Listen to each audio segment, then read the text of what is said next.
Hello కానమూకు కథావచనం మోహనవచనం పరిజ్ఞాన హితభాండం నిత్య చదువరి శ్రోతలకు ఆహ్వానం నమస్కారం. చదవదగునెవరు రాసిన తదుపరి చదివిన వెంటనే మరువక పలువురికి వినిపింపబూనిన అది ఏ పరిజ్ఞాన హితభాండమవుపో మహిళ మోహనవచనమై విరాజిల్లు. పరిజ్ఞాన హితభాండం లక్ష్యం ప్రతివారీ సమాచార హక్కు ఆస్ఫూర్తితోనే ఇప్పుడు ప్రత్యేక దినోత్సవాల శీర్షికన మే 12 అంతర్జాతీయ నర్సుల దినోత్సవం. ఈ సందర్భంగా lady with lamp Florence nightingale ఆమె పుట్టినరోజు. ఆమె 1820 మే 12న ఇటలీలో జన్మించారు. ఆమె కార్ల్ మార్క్స్ కన్నా 2 సంవత్సరాలు చిన్నది. ఆమె జ్ఞాపకార్థంగా ఆమె పుట్టినరోజు సందర్భంగా నర్సు వృత్తికి గౌరవాన్ని తీసుకువచ్చిన ఫ్లారెన్స్ నైటింగేల్ పుట్టినరోజు మే 12, 1820 మే 12.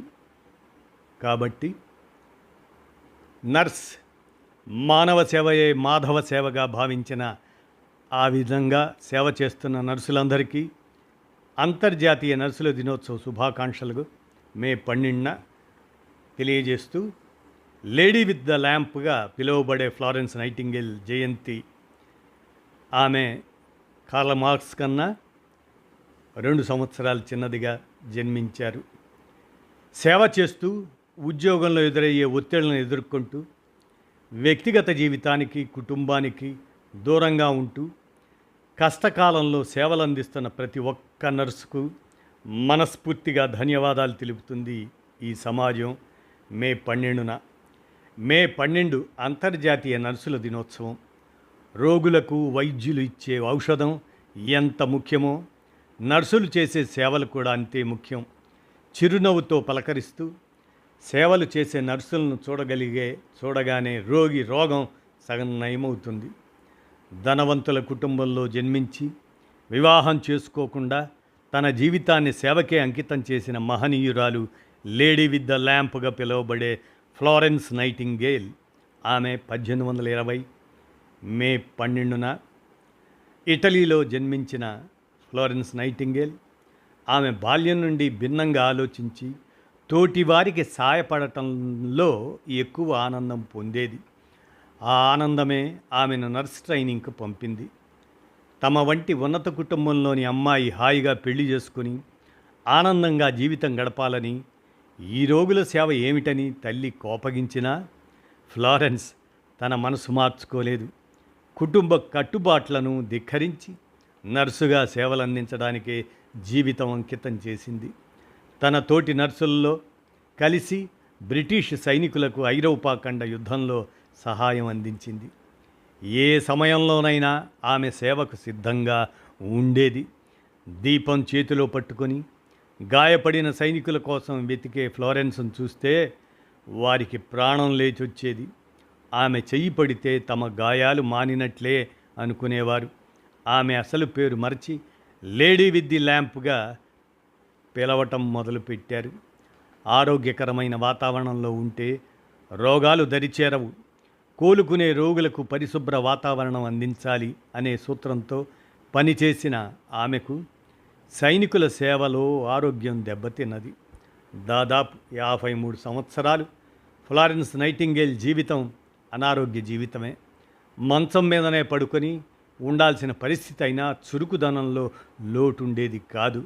ఎప్పుడూ తన వెంట ఒక నోట్బుక్, పెన్సిల్ పట్టుకొని తనకు కలిగిన ఆలోచనలు రాసుకునేది. తన జీవితం ఎప్పుడైనా అంతం అవుతుందనుకునేది. ఆ కొద్దిపాటి మిగిలిన జీవితంలో సమావేశాలు, ప్రసంగాలు అంటూ కాలం వృధా చేసే కంటే ప్రజల ఆరోగ్యం మెరుగుపరిచే అంశాలపై మనసు పెట్టడం మంచిది కదా అనేది. అలా అనారోగ్యంతోనే ఫ్లారెన్స్ 90 ఏళ్ల వరకు బతికింది. మొదట్లో ఆమెను చూసి అధికారులు జ్వలించిపోయేవారు. తర్వాత ఆమె నిరుపమాన సేవకు ముగ్ధులయ్యారు. వారికి రోగులకు కావలసిన మందులు, పరికరాలు పంపమని అభ్యర్థనలు పంపేది ఆమె. చాలాసార్లు తన సొంత ఖర్చులతో అన్నీ తెప్పించేది. ఆసుపత్రుల్లో చోటు సరిపోకపోతే అధికారులను ఒప్పించి పాత ఇళ్ళు భవనాలను ఆసుపత్రులుగా మార్చేది.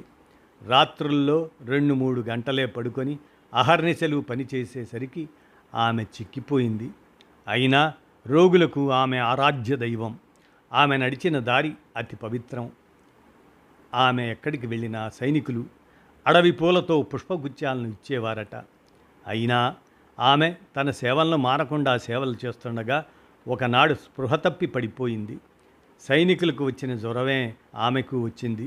ఆసుపత్రిలో చేరి చికిత్స పొందిన అనంతరం కొంచెం నయం కాగానే తిరిగి ఆసుపత్రుల చుట్టూ తిరుగుతూ రోగులకు సేవలందించింది. దురలవాట్లకు బానిసలైన వారిలో మార్పు తేవటానికి ఆమె ఎంతగానో కృషి చేసింది. తాగుడుకు ఖర్చు పెట్టకండి, మీ ఇళ్లకు ఆ డబ్బును పంపండి, వారికి భుక్తి గడుస్తుందని చెప్పేది. అక్షరాస్యతను పెంచాలనే ఆలోచన వచ్చిందే తడవుగా గ్రంథాలయాలు, చదువుకునే గదులు అందరికీ అందుబాటులో ఉండేటట్లు చేసింది. 1902 వచ్చేసరికి ఆమెకు కంటిచూపు మందగించింది. చదవడం రాయటం కష్టమైంది. ఇతరులు వచ్చి ఆమెకు పుస్తకాలు చదివి వినిపించేవారు. నర్సింగ్ వృత్తిలో ఉన్నవారిని చూస్తే ఆమెకు ఉత్సాహం లేచి వచ్చేది. ఫ్లారెన్స్ నైటింగేల్ వివాహం చేసుకోలేదు. చివరి దశలో ఆమె కోసం నర్సులను సహాయకులుగా నియమించారు. వారు ఆమెను జాగ్రత్తగా చూసుకుంటుంటే ఫ్లారెన్స్ నెమ్మదిగా లేచి వెళ్ళి రోగుల పక్కలు సర్ది గది శుభ్రం చేస్తూ ఉండేది. ఎంత వారించినా వినకుండా తన జీవితం చివరి క్షణం వరకు ఇలాగే సేవ చేస్తూ గడిచిపోవాలి అనుకునేది. భారతదేశానికి కూడా ఆమె ఇతోదిక సేవలు అందించింది. 1859తో విక్టోరియా రాణి ఆరోగ్య సంస్కరణ కోసం ఒక కమిషన్ను నియమించింది. 1859లో చెన్నై మేయర్ ఆడ నర్సుల శిక్షణను ప్రోత్సహించారు. నగర పారిశుధ్యం మెరుగుపడింది. ఫ్లోరెన్స్ సలహాలతో మన దేశంలో మరణాల రేటు తగ్గింది. మళ్ళీ ఒక ఫ్లోరెన్స్ నైటింగేల్ పుట్టి మన ప్రభుత్వ ఆసుపత్రులు మెరుగుపడాలని కోరుకుందాం. ఎంతో సేవా తత్పరతతో కూడిన నర్సింగ్ వృత్తికి, ఆధునిక నర్సింగ్ విద్యకు లేడీ విత్ ద ల్యాంప్ పేరుతో ప్రపంచవ్యాప్తంగా ఖ్యాతి నొందిన ఫ్లోరెన్స్ నైటింగేల్ ఆద్యురాలు, మార్గదర్శకురాలు, స్ఫూర్తి ప్రదాత. 30 ఏళ్ల ప్రాయంలో జర్మనీలోని కైసర్వర్త్లో నర్సింగ్ విద్యాభ్యాసం చేసిన అనంతరం ప్యారిస్లో విధి నిర్వహణ చేస్తున్న కాలంలో యూరప్లో జరిగిన క్రిమియాన్ యుద్ధం గాయాల పాలై రక్తసిక్తమై అల్లాడుతున్న సైనికుల వ్యధాభరిత కథనాలను వార్తాపత్రికల్లో చదివి ఆమె చలించిపోయింది. ఆ యుద్ధంలోని క్షతగాత్రులను ఎలాగైనా కాపాడాలని నిశ్చయించుకొని కొంతమంది నర్సుల బృందంతో టర్కీలో ఆ సైనికులున్న లుక్ట్రాయ్ హాస్పిటల్కు చేరుకుంది. అక్కడ ప్రతిరోజు వైద్య సేవలు చేస్తూ నిశిరాత్రిలో కూడా చిన్న లాంతర్ పట్టుకుని ఆ వెలుగులో గాయాల పాలై బాధతో నిద్రపట్టక విలవిల్లాడుతున్న సైనికులను ఓదార్చుతూ వారి కళ్ళల్లో వెలుగులు నింపేది. దాంతో అక్కడి వారందరూ నైటింగేల్ను లేడీ విత్ ల్యాంప్ అని పిలవటంతో ఆమెకు ఆ పేరు సార్థకమైంది.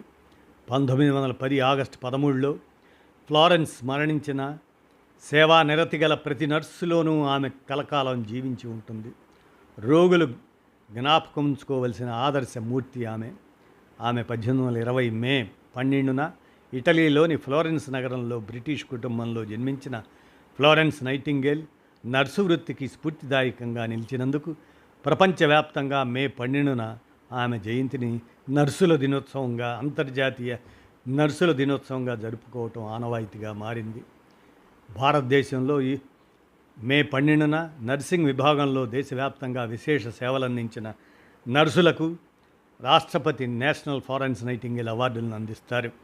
1973లో కేంద్ర ఆరోగ్య మంత్రిత్వ శాఖ ప్రవేశపెట్టిన ఈ అవార్డులో భాగంగా కేంద్ర రాష్ట్ర కేంద్రపాలిత ప్రాంత స్వచ్ఛంద సంస్థల్లో విశిష్ట సేవలందించిన నర్సులకు ఒక పథకం, ప్రశంసాపత్రం, జ్ఞాపికతో పాటు 50,000 రూపాయల నగదు బహుమతిని బహుకరిస్తారు.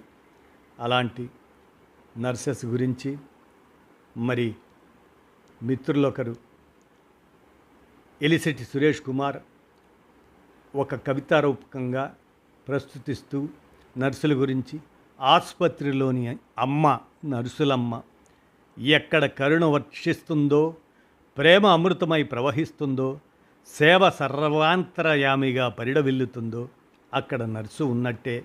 ఆమె ఉంటే స్వాంతన లభించినట్టే. ఆపై ప్రాణం నిలిచినట్టే. ఆసుపత్రిలో నైరాస్యంలో నువ్వున్నప్పుడు, బంధువులు సైతం నీపై ఆశ వదులుకున్నప్పుడు, ఒక్కడివై దిక్కుతోచక రేపనే రోజు చూస్తావో లేదో తెలియని స్థితిలో ఒక చల్లని స్పర్శ, మమకారం నిండిన చూపు, ఆ ఒక్క చూపులోనే ఎంత భరోసా, ఇంకెంత విశ్వాసం, లాలన, ఆదరణ నీ దరి చేరి నీకు నేనున్నాను అనే నమ్మకం కలిగించి, నీ పక్కబట్టలు నీ వంటిపై ఆచ్ఛాదనలు సరిచేసి, నీ అవశిష్టాలను తనే శుభ్రం చేసి భద్రం అని చెప్పి ఎప్పటికప్పుడు పరీక్షిస్తూ మందలిస్తూ, వేసుకోనంటే సున్నితంగా మందలిస్తూ, నిజంగా ఇవన్నీ అమ్మగాకి ఇంకెవరు చేస్తారు? నర్సు తప్ప. పిలుపునకు సిస్టర్, వృత్తికి నర్సు, ప్రవృత్తికి మాత్రం అమ్మ. నీ సేవలో తన ప్రాణాన్ని తృణప్రాయంగా భావించేది, నిన్ను బ్రతికిస్తే తనకంటే ఏమి లాభం అనుకుంటూ పర్సు చూసుకొనిది నర్సు. నారు పోసేది డాక్టర్ అయితే నీరు పోసేది నర్సు. ఆసుపత్రికి వెళ్ళి నువ్వు కోలుకున్నా మళ్ళీ ఆరోగ్యంగా ఇంటికి చేరిన కారణం ఆమె ఆదరణం, సేవకు ఆమె ప్రేరణం. నిజానికి నీ ఆరోగ్యమే ఆమెకు మహాభాగ్యం. You are discharged safe because your nurse discharged her duty honestly, not only with care but also with lot of love. Her duty is really divine. ఇలా నర్సుల దినం సందర్భంగా ప్రతి నర్సుకు కృతజ్ఞతాభివందనలు తెలియజేస్తూ ఏలిశెట్టి సురేష్ కుమార్ అందజేసిన ఈ అంశాన్ని జోడిస్తూ, మే 12 అంతర్జాతీయ నర్సుల దినోత్సవం ప్రత్యేక దినోత్సవాల శీర్షికన మన కానమూకు కథ వచ్చిన శ్రోతలకు ఈ అంశ సౌజన్యం నర్రావేణు అందజేయగా, మన కానమూకు కథ వచ్చిన శ్రోతలకు అవగాహన నిమిత్తం వినిపించాను. విన్నారుగా, ధన్యవాదాలు.